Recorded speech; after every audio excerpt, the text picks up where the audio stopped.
to a non-border state. So those of you who are in New York or maybe in the tri-state area, if you travel outside of New York for more than 24 hours to a non-border state, when you return, the National Guard will be at the airport. You will have to fill out a form, and contact traces will be up your ass. Wait. When did that start? When did that shit start? That's what I said. I was like, when did this start? What? This was Monday. This was Monday. Wow. What?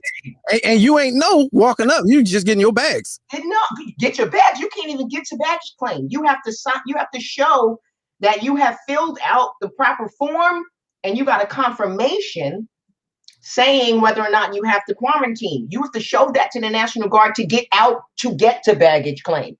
They're not playing games. As you sent the email out, I was real fast or whatever. Yeah. And I was like, oh, okay, yeah, she must have. I'm gonna ask her what country she went. And non-border state. You went to Cleveland, and you got and the National Guard. God dang. I went to the mountains in Tennessee for 5 days, and then I drove to North Carolina for 5 days. And they pressing out like that. Like that. Wait a minute, you said drive. Oh no. And if you drive, if you are in a non-border state, you are supposed to fill out the online form. And they have plate readers, and they're watching phones and tracking all kinds of stuff to see. I ain't seen none of this on the news. I ain't seen none of it. On the news. Oh, man. It's not so you're in day 4, so are they tracking you? Are they ankle monitor? You on home? Texting, calling, and I have to have a COVID test tomorrow. Wow. They want you to have proof that you have negative test. Is it 10? You said 10 or 14? 10. Yeah, see, and that's what we were just talking about that yesterday. They changed, the CDC changed the recommendation from 14 to 10. Right. And then 3 months, 3. And my theory yesterday and the day before was like, I think we could, if everybody did that, it would disappear. Just 10 days. Just sit the fuck down. Yeah. 10 days. That's what I'm doing. I'm sitting the fuck down. All right. So today, the legality of what happened. And of course, in the last 2 to 3 hours, we're seeing class action lawsuit. Yes. It was really, really dialing in to the power of the people. Yes. And they were like, well, nah, y'all not just going, you're not going to stop me from trading just because you see we doing what y'all did. Right. So the class action coming out of the Southern District of New York, we always talk about that. Yes. Clue us in on what do you think will the impact be, or will it be effective? Is that something I needed? Because I'm in different groups on social media, and they was like, "Now get out of Robinhood." Then I went to another group. They was like, "Nah, stay in. If you stay in, you'll be a part of the class action." But then I was like, "How do I get my $500 out? I got $500 in there. How do I get that out?" So, class action lawsuits are super complicated, and they take a really long time. And usually it's very profitable for the attorneys involved, right? Because oftentimes the class is so large that whatever the settlement is, once it's divvied up, it's really like 30 cents for you and 30 cents for you. And you know what I mean? So okay. The lawsuit that was filed, and I haven't been able to get a copy because so many people have been trying to get it, they crashed the damn server. So I haven't gotten it. I saw just the first page of the pleadings, which indicated it's a class action lawsuit, and Robinhood is being sued for market manipulation. Okay. Now, that sounds obvious, but what does that mean? So I could, like I said, I couldn't see the pleading, so I don't know exactly what the allegations are. I'm assuming that they're going to make some type of the allegations are that Robinhood has disenfranchised it's people on his platform from being able to participate in the free market. Right. Whether or not the lawsuit is going to hold up is going to really boil down to all of the things that you don't read when you sign up for Robinhood. Yeah, yes. and then the updated terms that they sent out about 3 months ago. I definitely ain't read that. There's probably some type of clause that says we can do whatever the fuck we want. You don't get yeah. So whether it goes somewhere or not, I don't think that's what's important. I think what's important is the lesson that we as the people have to take away from this experience, and to understand that we do have the ability to affect change in numbers. If we can move in numbers like that. I mean, we saw it in voting, but now we're seeing it on the stock market. Bananas. Yeah, that's bananas. And it was really when I woke up and started reading, I was like, what are y'all talking about? I couldn't, Right. But then it was on every platform because the snarky people, the hipsters who are ahead of the curve, They don't let you in on it. They want you to ask, I what happened? I got a call the night before the shit started going crazy, and it was like, yo, you need to get this. And then I was like, what? Right. AMC. Ain't nobody been in the movies. I'm not buying that shit. Yeah. I didn't buy it. So yeah. But I feel like if you were a couple groups I'm in as novices or whatever, but I feel like if you were already in motion, yeah, you were in a position to benefit, even on a short term. Not like today, oh, let me call and see what's up. No, if you was already hip to the play and how it was moving, a few $100, I think I saw some people like really, good Valentine's Day. Listen, for people in a pandemic right now, if you could buy 50 shares of something that's $3, yeah, it goes up to $300. You just made like $15,000 or whatever the math is. Don't play. But right. you know what I'm saying? Right. That's a come up for a lot of people who don't have that kind of capital. Yeah. And it's interesting that you tied in with the voting thing, because like I said, when I woke up, I was like, that's exactly the feeling that I got. It was like, hey, y'all, we not, we ain't jiving no more. This is if everybody do it, watch what happened. Right. And everybody was doing it. It was kind of like, was Stacey Abrams behind this? You know what I mean? It was kind of one of those kind of feelings. And the more I read about it, I was like, oh, that's a real move. That's a real play against, because if you think about it, me and John Watson from All Fun and Games, we were talking about this the other day. He said how he watched Trading Places. Yes. And, we grew up on the movie. It's the funny movie ever. But that whole scene at the end, I just thought it was funny. Sal. Like, if you have no clue of what's taking place there or why they got rich and how it flipped, it would go right past you. But now, like, we understand it. And I feel like that scene is what happened today. Right. I feel like I need to go back and watch that all over. Yeah. And the crop report. It's all about the Clarence Beeks and the crop report.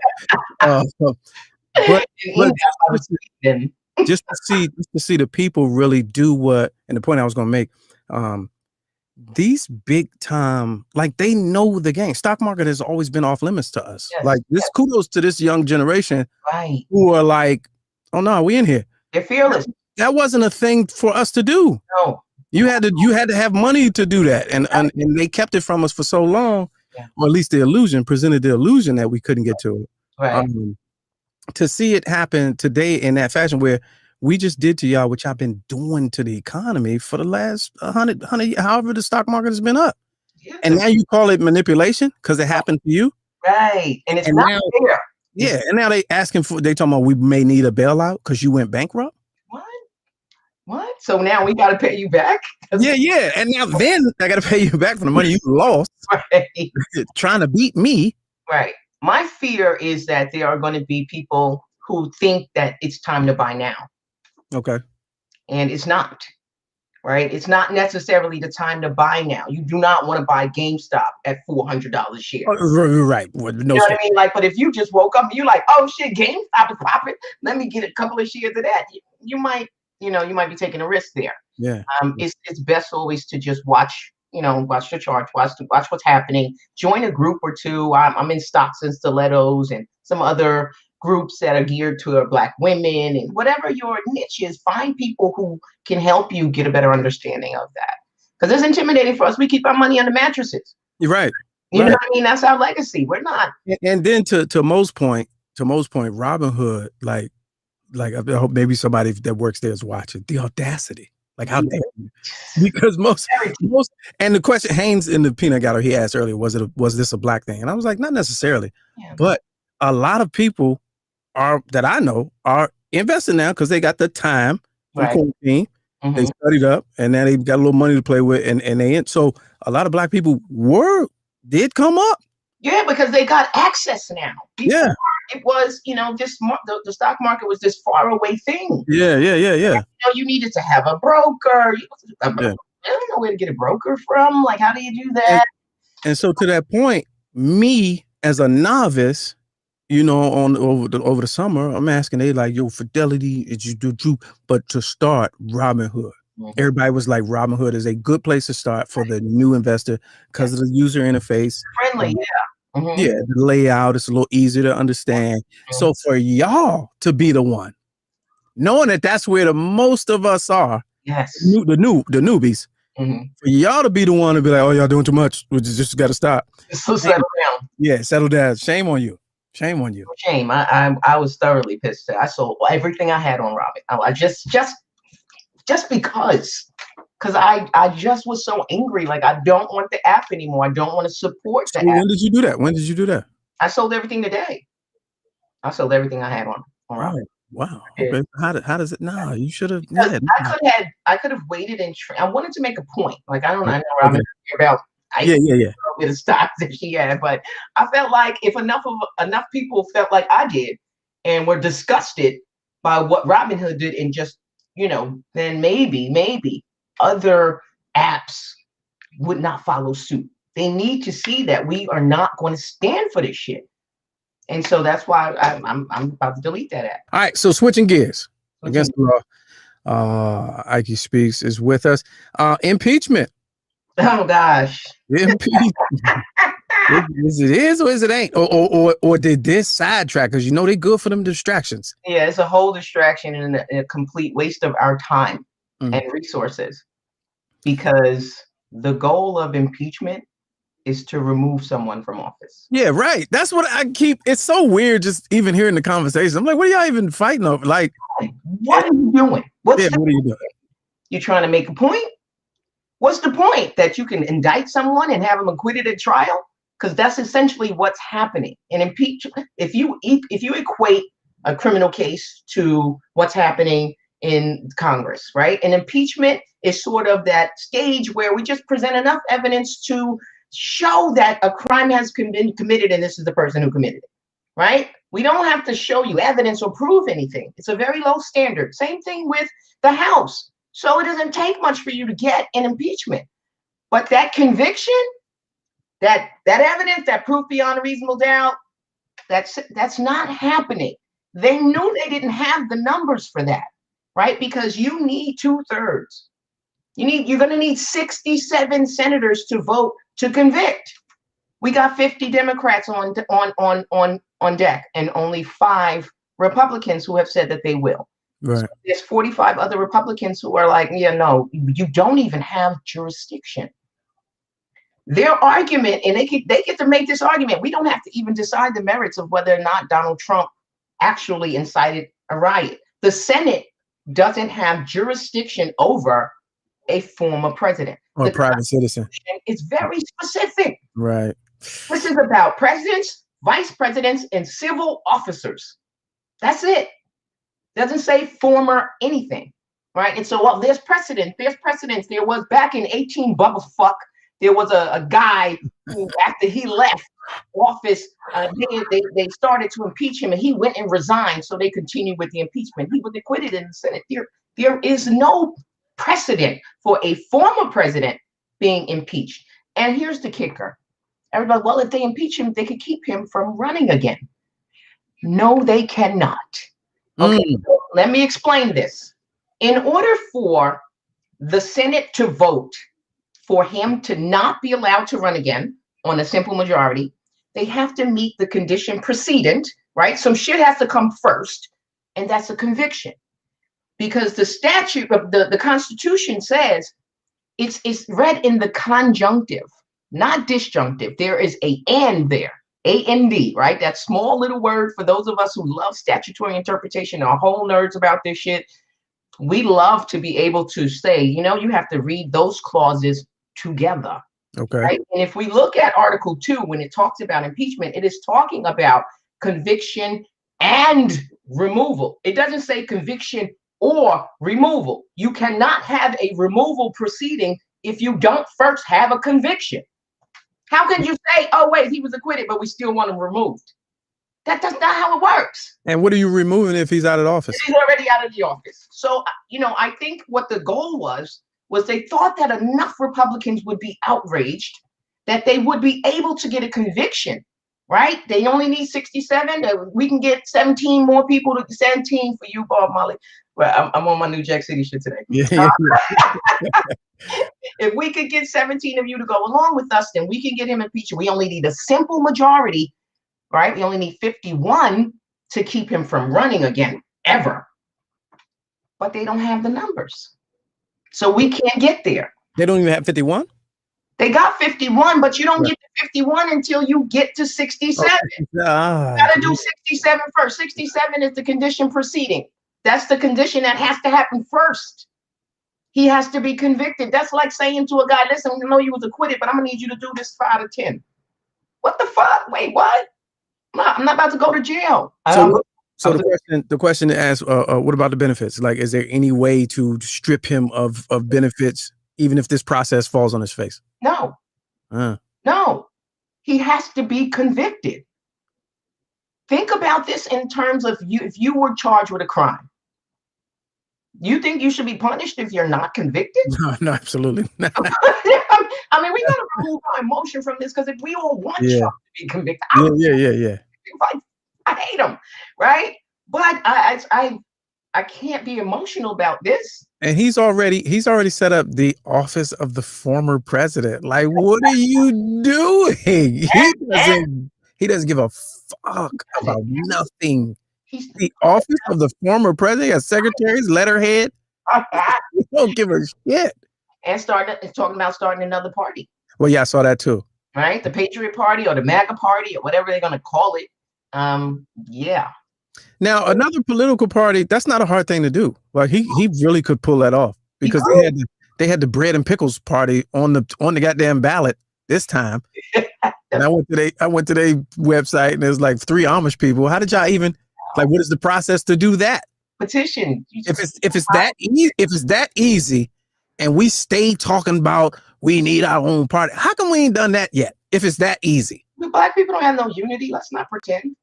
Oh, okay. No, look at HR 40, right? That was the bill sponsored by John Conyers back in 1970 something, and he introduced it every year for like 20 years. And that was just to study reparations. Not give us shit. Don't not give us anything, but just let's look into some shit. Let's just look at the effects of slavery and the residual and the vestiges and see how that has affected the lives of Black people. Let's just study that. We didn't even get that fast. Not even to look into it. Right, just look into it. Come on. Now, sidebar, I was at the Smithsonian, the Blacksonian or whatever. Nice. I used to call it, I don't know if YouTube is gonna flag this, but I used to call it the Nigger Museum. And standing in line, this was early when it was just over. Standing in line, you wait about 3 hours and you read the little history. And I was just so fascinated, because they were saying how, I'm like, all right, who put this together? Right. And they were saying how it's been like in the making since like the 1920s. Long time. They've been collecting money since then. And they said every presidential cycle reversed the advances of the previous. And it's listed. It says in President Woodrow Wilson tabled the groundbreaking, and then Roosevelt made it an executive order to proceed in the next 8 years, and then the next president was like, and then they put that on, and I was like, wow. And then it was like groundbreaking happened in the Clinton era or whatever, and still happened 20 years after that. Right. But I say all that to say, to your point, they do, like, they've been doing that. They'll have the ability, the power, the resources, and just be like, nah, not right now. We're just There's always a concerted effort to our impediment. Concerted effort towards our impediment. Look at Robin Hood. I'm not saying it's a race thing, but that's a class thing. Yes, class. Definitely, there's always an intersection between class and race when we're talking about poverty. Yeah. So, we're affected. We're absolutely affected. Now, with the reparations thing, I talked about this a couple of days ago. Where are you? Which crowd are you in? Are you the Joe Biden? It's only been a week, or are you in the crowd where Joe Biden? Hey man, it's been a whole week. Like which one are you? Because he did an executive order where he named Asian Americans and Pacific Islanders and the xenophobia and violence that they suffer. Yeah. He named to all these people, these Black intellects, these super smart intellectuals who say, well, he just can't name Bullshit. black people. Right. He literally did it in an executive order. What side of the fence are you on? I'm at the after day or wait and see? I wanted to see an executive order on a police database for police brutality. I wanted to see that on day one. So I'm past. It's the week. What's up? I'm past that. Yeah. I'm past that, and I'm at the point where I'm like, he's no different than. I didn't think he was different than anyone else, but I thought maybe he would advance some policies that were specifically, since we gave you that shit specifically for us, and that hasn't happened. Yeah, because if you read the spin in many of the articles that came out, a lot of the spin in many of the articles that came out this week was, no, he got the racial equality thing, the workplace thing, and the housing thing. No, he got the prison thing. That's y'all too. Yeah, well, who do you think it affects y'all? LGBT, that's y'all too. And I'm like, no, it's not the same. Right. Like you could have done one thing. Right. You could have just said executive order, stop being disrespectful to black people. Stop shooting people in the back. Yeah, just be like, and people would be like, oh, well, Joe, that's not a law, but we feel you. You know what I'm saying? You could have, but they be so scary. And then the people that embrace that position is like, well, he can't, well, it's early. Right. Well, we're in a pandemic. They do what they want. Yeah, but you got to put this in context of the phone call. You remember the phone call he had with the black leaders, and they were like, hey, we would like for you to do these things on day one. This is what we're looking for. We're looking for an executive order on this, that, and the third thing. And he was like, man, I done enough. I got here. Oh, that's right. Remember that? Yeah. I didn't forget that. Yeah. I did not forget that. I didn't forget the way he spoke to the people, as if he was so entitled. Yeah. That I'm Joe Biden. Like if you don't vote for me, you ain't black. Yeah. Well, that one. Yeah. Like, get the fuck out of here. Yeah. And that was an obvious one, but I was hoping, like, because you said that more people would remind and be like, hey man, remember what you had said. Right. And everybody's still placating. How come he could say black on the Charlemagne show, but you can't say black in your executive order? Ooh. Really? That's what we're doing? Yeah. Mm-hmm. Yeah, I'm not about that life. All right. Anything else in the world of legality and law that we should be paying attention to? So just the NRA's filing bankruptcy to try to thwart the investigation of your friend Letitia James. Yeah. So they are seeking to move out of New York. Now, the NRA has been organized in New York for over 100 years, I believe. And so they are seeking now to reorganize in Texas, I believe. As a nonprofit, which, if in my limited understanding of the way the world works, there's no limits to the amount of money they can play with now. Correct? It's correct. Oh, okay. But you have to have an accounting, right? You're supposed to spend the funds properly. Okay. So that is the problem. Letitia James is investigating the NRA, saying that you use these funds for personal use. 67 million. Right. You were on vacations and Disney and cars and boats and trips, and the stuff that they outlined that was spent is insane. And so she's investigating them and saying that they have been misappropriating, misusing these funds for years. And they're like, well, we're going to seek reorganization of the bankruptcy laws. And so hopefully you won't be looking at any of our stuff. Now, how are they able to do that in the midst of an ongoing investigation? How can you do that? I thought you couldn't do that. That's protection. That's one of the ways that you protect when you're being investigated or sued. If you think about a homeowner, if you're being sued for foreclosure, you should run the bankruptcy court. Oh, because there are homeowner protections in bankruptcy court for you. Yeah. And the same is true for corporation. And so that's what they're trying to do, is get some protection from bankruptcy court. But whatever assets that they have in New York, those assets will be frozen until the investigation is over. Yeah, they're not moving that money. I know Letitia James is not going to allow them to move any money until she completes her investigation. So that's the last thing I have. From the peanut gallery, last question: can nonprofits lobby? So I guess, can they, once they're back up and running, can they have the same impact and influence that they did when they were? I don't know. I don't know the legal answer to that. Okay. I don't know. I'll look it up. Get back to you. There we are. All right. I'm sure if they are legally prohibited, they have some way to circumvent that. I'm sure of it. So, but I'll look it up for you. Always a pleasure, ladies and gentlemen. Ike speaks against the law. Thank you for having me. Appreciate you. Always. See All you right, y'all be soon. good. Stay safe. Don't Yeah. travel to a non-border state. Oh man, what they got you for going to Cleveland? God, dog. I'm locked up. Let me out. We'll do a daily check-in and see what we. Thank you very much. All right. Day nine, you could be walking around in a road with a Virginia Slim cigarette and all types of.